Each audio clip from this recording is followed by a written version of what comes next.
നമസ്കാരം. ഞാൻ ഡോക്ടർ ഗായത്രി രാജൻ, ആസ്റ്റർ മിംസ് കാലിക്കറ്റിലെ ചൈൽഡ് ആൻഡ് അഡോളസെന്റ് സൈക്കാട്രിസ്റ്റാണ്. ഇന്ന് ഏപ്രിൽ 2 വേൾഡ് ഓട്ടിസം അവെയർനെസ് ദിവസമാണ്. സാധാരണ മാതാപിതാക്കൾക്കുണ്ടാവുന്ന സംശയങ്ങൾ, കുട്ടികൾ സ്വതവേ ഒരു 2-3 വയസ്സാവുമ്പോഴാണ് മാതാപിതാക്കൾക്ക് ഓട്ടിസം കുട്ടിക്കുണ്ടോ എന്നുള്ള സംശയമായിട്ട് നമ്മളുടെ അടുത്തേക്ക് വരാറ്.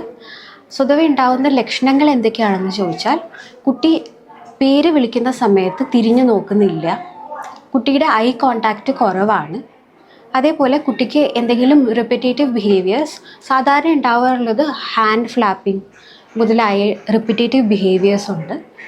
ഇതാണ് പ്രസൻറ്റിങ് കംപ്ലയിൻ്റ് ആയിട്ട് നമ്മുടെ അടുത്ത് വരുമ്പോൾ ഉണ്ടാവാറുള്ള ലക്ഷണങ്ങൾ.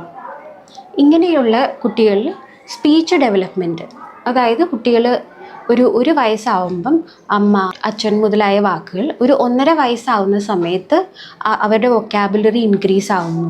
മിനിമം ഒരു 15 മുതൽ 20 വാക്ക് വരെ അവർ സംസാരിക്കുന്നു. ഒരു 2 വയസ്സാവുമ്പോഴേക്കും അവർ 2 വാക്കുകൾ ചേർത്ത് സംസാരിക്കാൻ തുടങ്ങുന്നു. അത് താ, എനിക്ക് വേണം മുതലായ 2 വാക്കുകൾ ചേർത്തുള്ള സംസാരം വരുന്നു. പക്ഷേ ഓട്ടിസം റിസ്ക് ഉള്ള കുട്ടികൾക്ക് ഈ സ്പീച്ച് ഡെവലപ്മെൻറ്റ് അതിൻ്റെ കൂടെ ഉണ്ടാവുന്നില്ല. പോരാത്ത റിപ്പറ്റേറ്റീവ് ബിഹേവിയേഴ്സും സെൻസറി ഇഷ്യൂസും നമ്മൾ സെൻസറി പ്രോസസ്സിംഗ് ഡിസോർഡർ എന്ന് പറയും.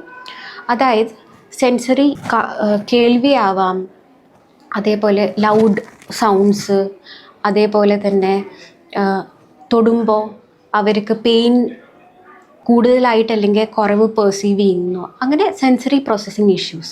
ഈ ലക്ഷണങ്ങളൊക്കെ ആയിട്ടാണ് യൂഷ്വലി കുട്ടികൾ നമ്മുടെ അടുത്തേക്ക് വരാറ്. മാതാപിതാക്കൾക്ക് കുട്ടികൾക്ക് ഓട്ടിസം ഉണ്ടോ എന്നുള്ള സംശയം തോന്നിയാൽ എത്രയും പെട്ടെന്ന് തന്നെ അടുത്തുള്ള പീഡിയാട്രീഷ്യൻ അല്ലെങ്കിൽ paediatric neurologist, child and adolescent psychiatrist, developmental paediatrician മുതലായവരെ പെട്ടെന്ന് തന്നെ സമീപിക്കുക.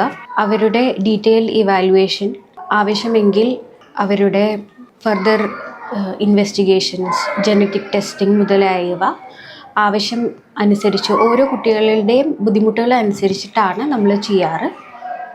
അവർക്ക് ആവശ്യമായിട്ടുള്ള തെറാപ്പികൾ നമ്മൾ തുടങ്ങാറുണ്ട്. സ്ക്രീൻ മീഡിയയുടെ ഉപയോഗം കൂടുതലായ കുട്ടികൾക്ക് നമ്മൾ അത് നിർത്താൻ ആവശ്യപ്പെടാറുണ്ട്.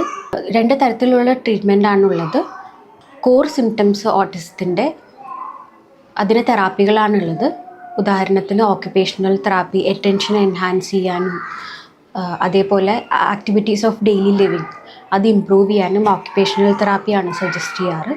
സ്പീച്ച് ഇമ്പ്രൂവ്മെൻറ്റിന് സ്പീച്ച് തെറാപ്പി, സെൻസറി പ്രോസസ്സിംഗ് ഇഷ്യൂസിനും ഓക്യുപേഷണൽ തെറാപ്പിയാണ് സജസ്റ്റ് ചെയ്യാറ്.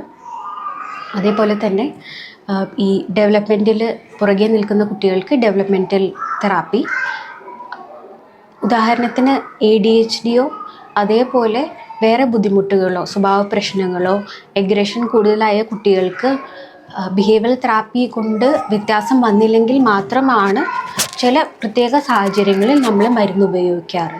ചില കുട്ടികൾക്ക് അപസ്മാരമോ അങ്ങനത്തെ ബുദ്ധിമുട്ടുകൾ ഉണ്ടെങ്കിൽ മാത്രമാണ് നമ്മൾ, അപസ്മാരത്തിന് തീർച്ചയായിട്ടും മരുന്നുകൾ ഉപയോഗിക്കേണ്ടി വരാറുണ്ട്.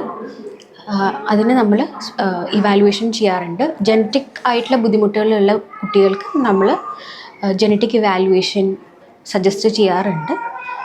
എത്രയും പെട്ടെന്ന് കുട്ടികളെ ഡോക്ടർമാരുടെ അടുത്ത് എത്തിക്കുകയും തെറാപ്പികൾ ഇനീഷ്യേറ്റ് ചെയ്യുക എന്നുള്ളതാണ് ഏറ്റവും ഇമ്പോർട്ടൻ്റ് ആയിട്ടുള്ള കാര്യം. ഓരോ തെറാപ്പിയും അല്ലെങ്കിൽ സ്റ്റിമുലേഷനും ഡിലേ ചെയ്യുന്നതിലൂടെ കുട്ടികളെ നമ്മൾ ഇമ്പ്രൂവ്മെൻറ്റ് ഫർദർ ഡിലേ ആവുകയാണ് ചെയ്യുക. ഇൻ്റർവെൻഷനാണ് ഓട്ടിസത്തിൽ ഏറ്റവും പ്രധാനപ്പെട്ട കാര്യം. നമുക്ക് കുട്ടികളുടെ കൂടെ എത്ര സമയം സ്വന്തമായിട്ട് ചിലവാക്കാൻ കഴിയുന്നു അത് വളരെ പ്രധാനമാണ്. വില കൂടിയ ടോയ്സോ ഗാഡ്ജറ്റ്സോ അല്ല, നമ്മൾ കുട്ടികളുടെ കൂടെ 1-to-1 ഇൻട്രാക്ഷൻ ചെയ്യുന്നതും അതേപോലെ ഈ തെറാപ്പികൾ എന്തെന്ന് മനസ്സിലാക്കി അത് കുട്ടികളുടെ കൂടെ നമുക്ക് ചെയ്യാൻ കഴിയുന്നതായിരിക്കും അവരുടെ റിക്കവറിയിൽ ഏറ്റവും കൂടുതൽ ഹെൽപ്പ് ചെയ്യാൻ പറ്റുന്ന ആ ഒരു കോമ്പണൻറ്റ്.